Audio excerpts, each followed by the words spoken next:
안녕하세요. 윌리엄입니다. 대통령 집무실을 청와대에서 국방부 청사로 이전한다고 해서 용산에 왔습니다. 국방부 청사는 촬영하면 안 된다고 해서 맞은편에 있는 전쟁기념관을 배경으로 설명하겠습니다. 먼저 용산이라는 지명의 유래에 대해 말씀드리면 구불구불한 능선이 용을 닮아서 또는 용이 나타났기 때문에 용산이라고 했다는 설이 있습니다.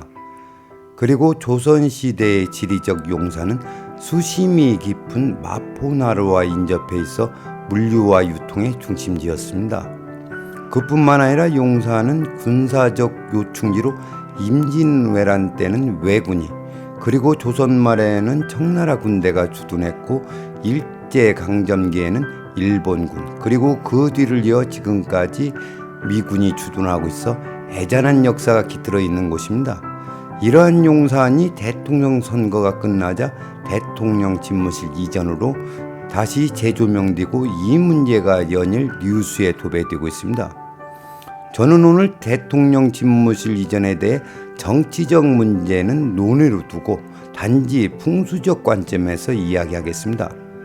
사극을 보면 임금의 얼굴을 용안, 또 정물을 볼 때 앉았던 평상을 용상이라고 합니다.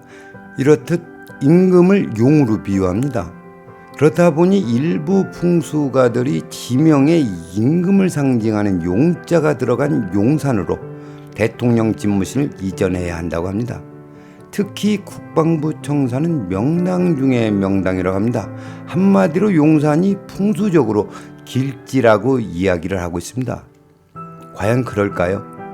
먼저 드리고 싶은 말씀은 설령 용산이라는 지명에 왕을 상징하는 용자가 있다고 해서 임금이 사는 궁궐터라는 발상은 논리적으로 무리입니다. 그리고 대통령 집무실을 용산으로 옮기기만 하면 풍수발복으로 국운이 바뀌어 대한민국이 태평성세를 누릴 것 같이 호도하는데 이것이 바로 혹세무민이라고 생각합니다. 다시 말씀드리면 용산에 산다고 해서 모두가 풍수적으로 흥하는 것은 아닙니다.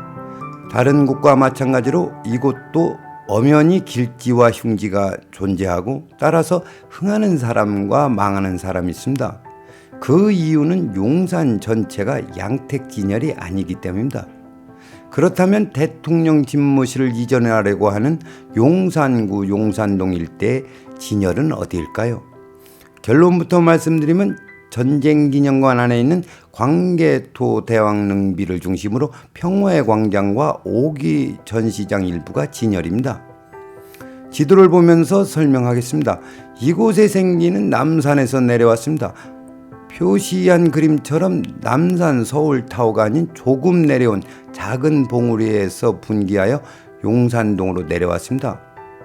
화살표를 참고하시기 바랍니다.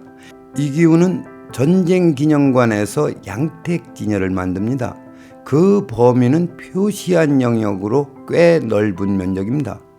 그리고 전쟁기념관의 양택진열을 생성한 기후는 강 건너 용마산 방향으로 향하고 있습니다. 그러므로 둔지산은 한강에서 불어오는 바람을 막아 전쟁기념관에 생성된 진열을 보호하는 역할을 합니다. 따라서 전쟁기념관에 생성된 진열에서 바라본 국방부 청사는 청룡자락에 해당할 뿐입니다. 첨언하면 일부 풍수인들이 남산에서 내려온 기운이 국방부 청사가 있는 둔지산에서 혀를 맺었기 때문에 국방부 청사가 천하제일의 명당이라고 합니다. 그러나 한강에서 불어오는 바람과 둔지산의 역할을 생각한다면 둔지산에서 혀를 맺을 수 없다는 것은 누구나 알 수 있는 대목입니다. 그리고 국방부 청사가 있는 자리는 예전에 공동묘지였다고 합니다.